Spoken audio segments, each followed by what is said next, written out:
안녕하세요. 오늘은 당신이 보내주신 간다 마사노리의 비상식적 성공 법칙 관련 자료들, 이걸 좀 깊이 파헤쳐 보려고 합니다.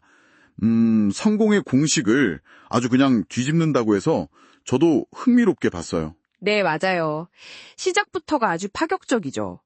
보통 성공하려면 착한 마음, 긍정적인 생각, 이런 거 강조하잖아요. 그렇죠. 다들 그렇게 얘기하죠. 근데 이 책은 정반대예요. 시기, 질투, 복수심 같은 그런 감정들 있잖아요. 소위 악이라고 불릴 만한 감정들, 그걸 솔직하게 인정하고 오히려 성공의 에너지로 쓰라고 주장합니다. 진짜 상식을 확 깨는 접근법이에요. 와, 정말 듣기만 해도 좀 세네요. 악의 감정을 연료로 삼으라니. 그래서 오늘 저희가 이 자료들을 보면서 이 책이 말하는 그 비상식적인 습관들, 그 핵심이 뭔지 좀 뽑아보고요. 이게 당신의 성공에 어떤 식으로 좀 영감을 줄 수 있을지 같이 이야기 나눠보려고 해요. 좋습니다. 첫 번째 습관부터가 예사롭지 않은데요. 성공의 시작이 바로 이 악의 감정을 인정하는 것. 그리고 여기서 더 나아가서 하기 싫은 일 목록을 만드는 거예요. 네, 잠깐만요. 하기 싫은 일 목록이요? 보통은 하고 싶은 일을 적으라고 하지 않나요? 왜 반대로 하라는 거죠? 그게 좀... 네, 그게 바로 이 책의 역발상인 거죠. 뭐랄까, 하기 싫은 일을 명확하게 알아야 그걸 딱 피하면서 내가 진짜 원하는 목표에 에너지를 쏟을 수 있다는 거예요. 아하. 예를 들면, 의미 없는 회의는 절대 하기 싫다. 아니면 이런 스타일의 고객과는 일 안 한다. 같이 아주 솔직하게요. 심지어 좀 이기적으로 보일 수 있는 것까지 다 적어보라는 거죠. 남들 눈치 같은 거 보지 말고요. 아, 그렇군요. 하기 싫은 걸 명확히 인지해야 그걸 피할 동기가 생기고 그 에너지를 진짜 원하는 곳에 쓴다. 이런 거군요. 상당히 흥미로운데요? 그럼 다음 습관은 뭔가요? 잠재의식 이야기가 나오던데요? 맞아요. 두 번째 습관이 바로 자신에게 최면 걸기입니다. 이게 뭐냐면 목표를 종이에 아주 구체적으로 적어요.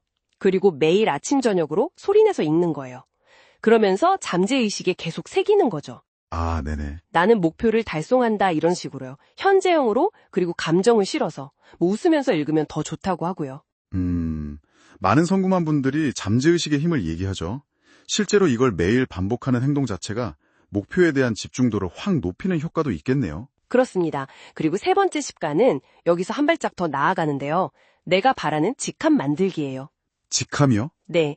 스스로에게 연봉 10억 사업가라든가 투자의 귀재 같은 멋진 직함을 딱 부여하는 거죠. 그리고 그 직함에 맞게 생각하고 행동하고 심지어 외모까지 그렇게 가꾸라는 거예요.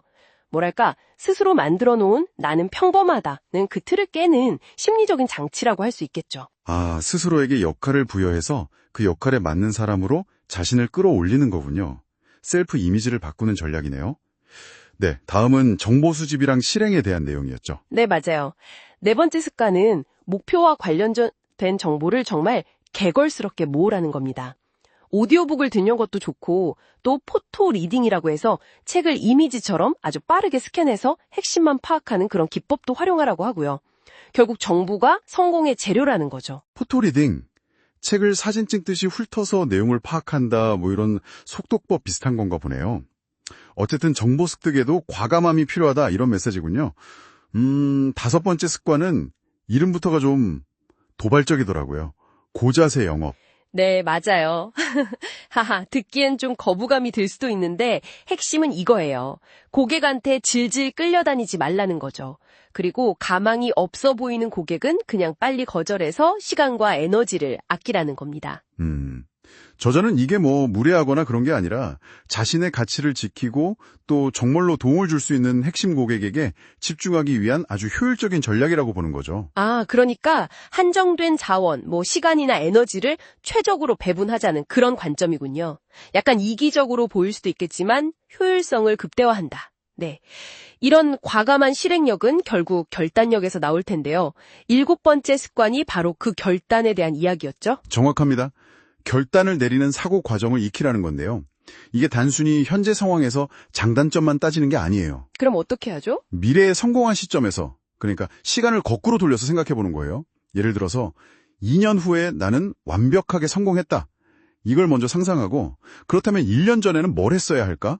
또 6개월 전에는, 그리고 바로 지금 당장 뭘 시작해야 할까? 이렇게 역으로 계획을 세우는 거죠. 아, 미래에서 현재로 역산하는 방식이군요. 네, 이렇게 하면 망설임이 줄고 바로 행동으로 옮기게 되는 힘이 생긴다고 해요. 야, 이거 결정 잘 못 내리는 분들한테는 정말 좀 도움이 되겠는데요.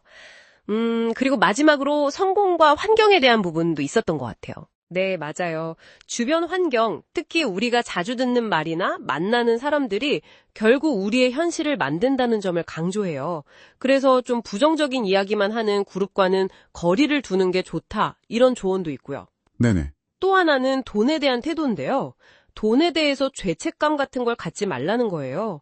부자들은 돈을 사랑한다면서 명확한 수입 목표를 세우고 지출 관리도 철저히 하라고 하죠. 결국 이 책의 핵심 메시지를 정리해보면 내 안에 솔직한 욕망, 심지어 좀 어두워 보이는 감정까지도 인정하고 그걸 에너지로 삼아라.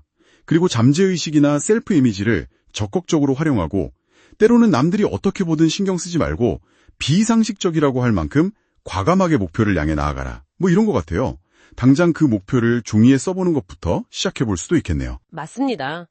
여러 리뷰들을 봐도 특히 목표 설정 방법이나 잠재의식 활용법, 그리고 세일즈나 마케팅 현장에서 바로 적용해 볼 만한 그런 아이디어를 얻었다는 분들이 꽤 많더라고요. 그런데요, 여기서 한 가지 좀 생각해 볼 점이 있는 것 같아요. 어떤 자료에서는 성공을 세상에 가치 있는 것을 제공하고 다른 사람에게 도움을 주는 것, 이렇게 정의하기도 했잖아요. 네, 그런 관점도 중요하죠. 근데 이 책에서 말하는 방식은 어떻게 보면 굉장히 자기중심적이랄까? 악의 에너지까지 활용하는 그런 성공 방식인데 이런 방식과 방금 말한 이타적인 가치 중심의 성공이 과연 어떻게 조화를 이룰 수 있을까요? 당신의 성공 방정식에서 이 두 가지, 그러니까 나의 욕망과 타인에 대한 기여, 이 둘의 균형점은 어디쯤일지 한번 생각해 보시는 것도 의미 있지 않을까 싶습니다.